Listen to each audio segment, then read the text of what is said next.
Hi, it's Hazel. Welcome to my channel, Hazel and Naka Design. I just spent the last hour or so cutting up my latest batch of dyed player piano paper. And I wanted to show it to you because I'm a little baffled by something, and maybe you have the answer. Now, the reason I've got all these little odds and ends on the top of the pile is because I obviously cut the paper to 8.5 by 11. Now, it feels silly sometimes to remove a narrow strip like this, but the reason I do it is because it then creates a problem when I'm trying to pack them. So, you know, it's like the baker's kids that go hungry, the shoemaker's kids that go barefoot, and so on. I'm buying the piano rolls, making the die, doing the work, and then I end up with the cutoffs, the odds and ends. Now, thanks to customers, mainly in the US, I would say, my dyed paper is my best-selling item. Sorry about this throat. I don't know what happened.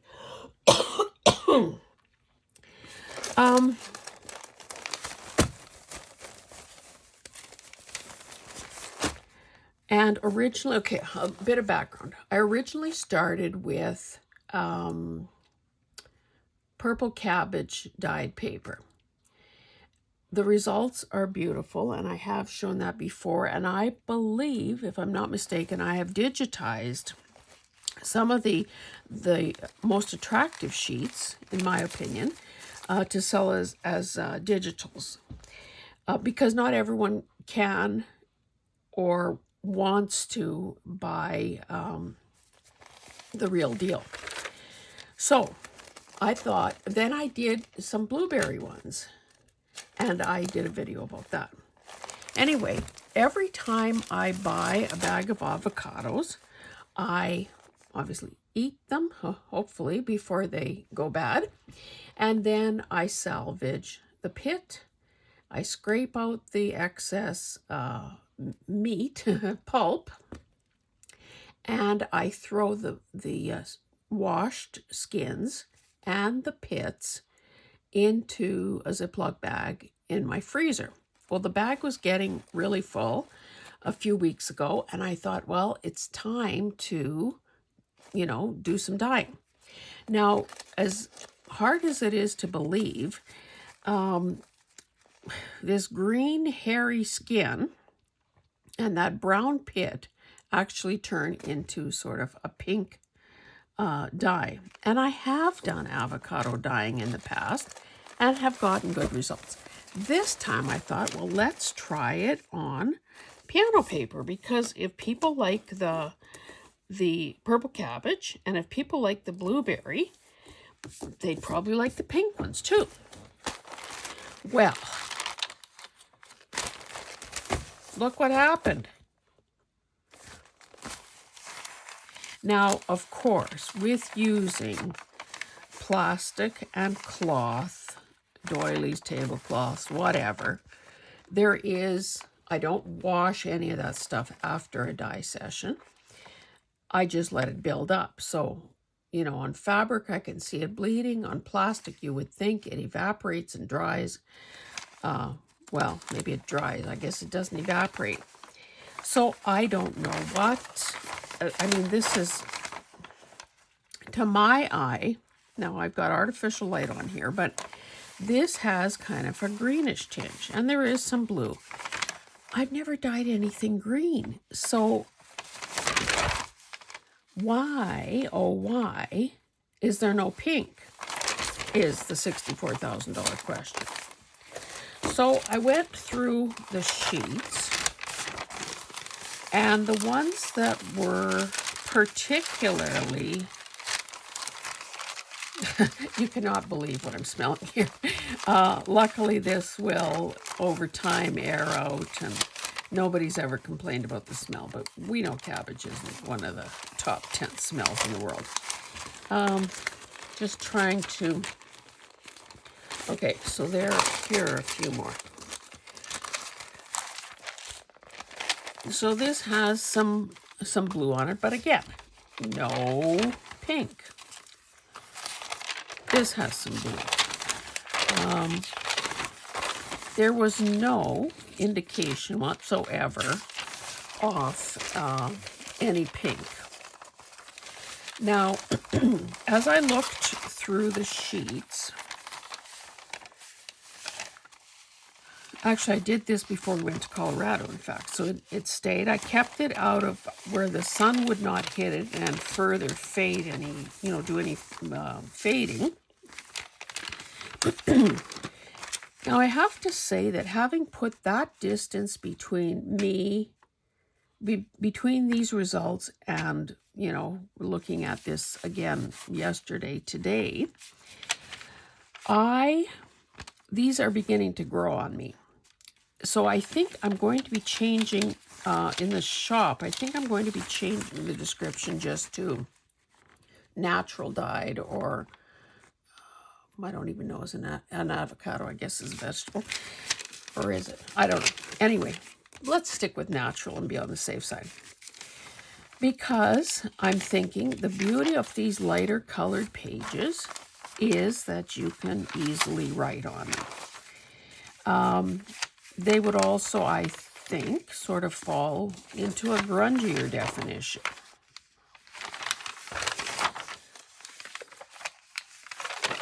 Of course, unless somebody tells me something, I have no way of knowing what anyone's intentions with these things are.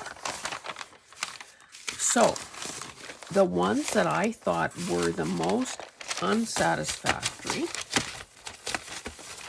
to my taste, I decided that I would double dip. I was so disappointed with that avocado dye, so then I boiled up some cabbage.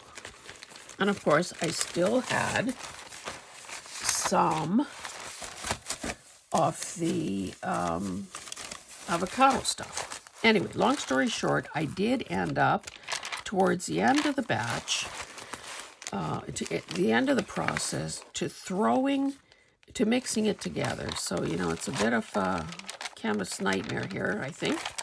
But look at this. Look at that lovely, I could not set out to make blue-green like that. And look at that. So, I think I decided, okay, I'll tell you what I decided, that I'm not going to be so hypercritical of these things. There would be, I'm sure, people out there who would love this piece of paper. Now, I wouldn't necessarily, do I even have anything really dark here? I wouldn't necessarily scan anything that's very dark, because let's face it, the darker an image is, the more ink you use. But if somebody bought this and got it in the mail, I think that they'd be happy. So, part of that is me getting over my own mindset. So, and when I'm making up the packages, I also mix it up. So if you're getting a very ornate one, chances are you're going to get some plainer ones as well. Maybe something more like that. And of course, typically, both sides are good.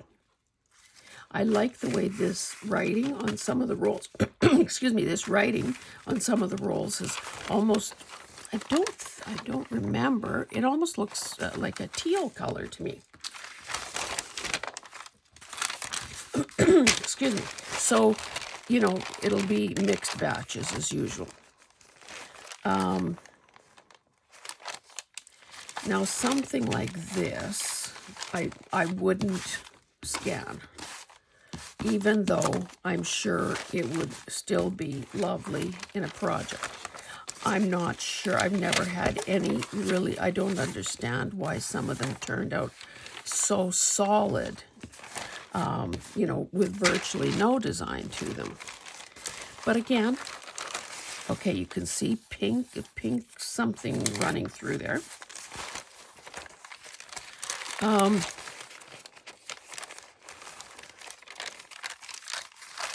Okay, now this has a bit of pink in it, or, well, maybe it's more like purple. So don't ask me where the avocado stuff went. I don't understand it, and if you can explain it to me, please do.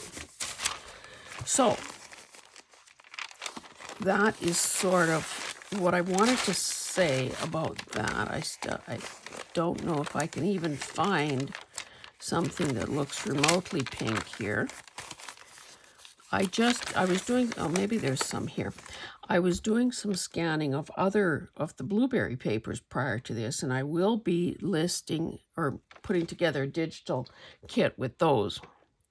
This is pretty and soft and so on. This has flecks of green in it. I'm not sure why.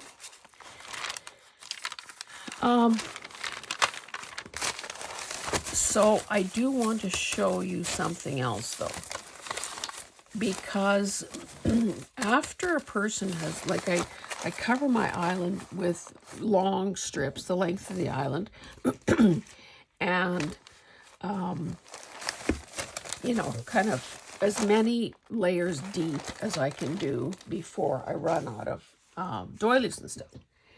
But then I still end up with some dye. So in one of the things I thrifted the other day, this isn't the entire piece because I think I tore a strip off. This would have been, or was, you know how when you buy a bed skirt for your bed, it's sort of that kind of fabric. I don't know if you can see. And it had a very, very deep, like I'm talking a good 12 inches or so, lacy trim. But the catch was that it was a crib-sized thing. So it was a manageable piece to put into my leftover dye. Now, this is still damp in places. And the reason I was able to get this kind of patchiness, actually, there's green showing here too. I don't think it's excuse me, a reflection of my mat, is because when I squashed this all up into a 6-cup measuring cup. And of course I let it sit, and then when it was I thought enough time had passed, I took it out and I squeezed all the excess out, and then I left it. Now I probably maybe could have or should have put a couple of elastics around to hold the ball closer, to hold the ball tighter, but essentially I just left it in a wadded up ball on my kitchen counter so that it would air dry on its own. Now, we know that gravity is a downward pull. So where the dye, where the color is the darkest, would have been a low point in that. So, you know, at other points, I would then turn it over so that, you know, maybe there'd be other interesting parts. So this, I think I now should spread it out. Now, obviously with fabric and, you know, the smell, I will you know, run it through. Well, let's see. Have I ever done that before? I guess I would rinse it and then iron it, and that would seal the color in. But I can spread it out now to let it just air dry the rest of the way. I also threw in a spool of this 1/8 inch ribbon, Now we know, if you have ever done any dyeing, you know that synthetic fibers do not take dye as well as natural fibers like cotton or linen or whatever. But I'm pretty pleased with this. And again, same thing, wadded it up, left it on the counter. And I think I actually double dipped this one as well, because the first time around, I think I had too much in the measuring cup and not enough was getting, there wasn't really enough liquid to totally saturate everything. So that's that one. This was a scrap of, oh, I thought it was seam binding, but it's not. It's just, a satin ribbon. So again, is this so beautiful? Eye of the beholder, I would say. This would be an interesting tie or an interesting thing to use on a grungy journal or something kind of in that vein. I've had this piece of satin on my desk for, well, we could carbon date it. It's been a while. And I threw this in. This was, I don't even know what this was, but it's a little braided, a kind of woven thing. I threw that in. And I also had, I think when I tore that crib bed skirt apart, things don't always tear straight. This is still damp too. Things don't always tear straight. And, but I just thought this would be good to throw in there too, because you've got the interest of the overcast seam here. You've got a bit of fraying. And again, same thing where color migrated to certain parts of it. And of course, if I had something, well, that's not white. I can't show you that. But so compared to white, you can see that it does have a sort of nice grungy feel to it. And prior to that, and it's the last thing I'm going to show you, prior to that, and part of the thrift haul that I had done, I picked up some of these, what would they be? Napkins, I guess. I don't know if this is the one. There was one. I think I have 4 of them. One definitely had a stain on it. And of course, the appeal is the little embroidered corner and the lacy trim. Now, normally, in fact, did I wash them first? I can't even remember if I did that or not. But when I had all those papers spread out on all that piano roll spread out on my island, I thought, okay, I can put this right on top, like as my top layer. It would help hold down, put some weight on it and make better contact with the layers. And it was, and of course, as usual, my spray bottle was acting up. We've sent man to the moon, but we can't make a spray bottle that works. So you can see pinkish. So it would have had some of the avocado dye and then some of the purple cabbage. So that's what that one looks like. Now, I obviously will iron it. It picked up some green from something. So again, this will be a bit of grunge. This one appears to be more purple blue. This corner almost didn't get anything, it seems. So it's very much hit and miss. It's a surprise. But honestly, pretend you don't see the creases. Is that not quite lovely right there? Now, I don't know what I'm going to do with this. Goodness knows I don't need fabric. I don't need, I probably would never use this for a journal cover. Excuse me. But I could, obviously use it for making ruffles, excuse me, which would be pretty nice because there'd be the variation in color, as well as fabric flips, you know, if a person had some coordinating colors to go with it. And then maybe this piece becomes the top layer. And let's just look quickly at the last two, and then I will let you go. This one seems to have gotten even less, but look at this nice bit of grunginess here. Now, of course, it'll look better once I iron it and this is, you know, flattened out and so on. Oh, it would help to look at the right side also. So there's that one. And then finally, this one. Now I remember the positioning of this one. It was between two rows of paper. So I was kind of hoping, although I don't really see that it happened, I was kind of hoping that it would also pick up some of the design from the, you know, plastic tablecloths and placemats and so on that I was using.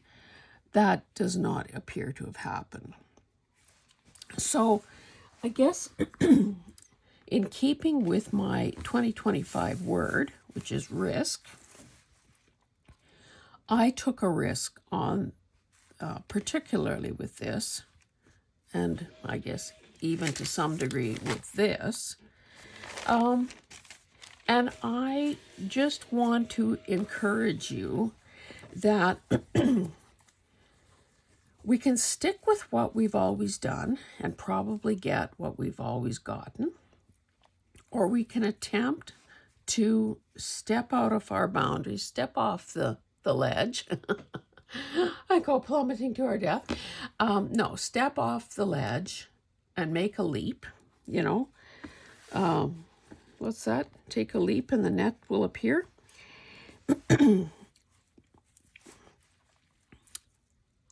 And perhaps end up with something that we couldn't possibly have imagined or created any other way. This doesn't even smell that bad. But again, I will, I'm sure you'll see these things resurface at some point. So all I'm saying is be brave, be bold. What did I lose here? Yes, there was labor in making the dye. There was the cost of buying the stuff in the first place. But that's part of the process. That's part of the playing and the experimentation and the joy of trying something different. So be brave is all I can say. As always, I would appreciate your comments, your hitting the subscribe button if you haven't already done so, and maybe telling me whether, you know, what you have taken a risk on lately. Are you glad you did? Did the world stop spinning on its axis when you did, and maybe it didn't turn out the way you had hoped? I haven't noticed any celestial interference. So chances are that it's okay. It's all okay. Now, another thing that I could do if I really wanted to give myself some extra work here is remove that stitch and, you know, take the trim off. But that might not be worth the effort because then, of course, I'd have an unhemmed piece of, I don't know, I'll decide. I think that once I iron it and stretch this out, it won't look so scrawny, so to speak. Anyway, guys, thank you so much for being here. And, yeah, go and risk something. We'll see you in the next one. Bye-bye.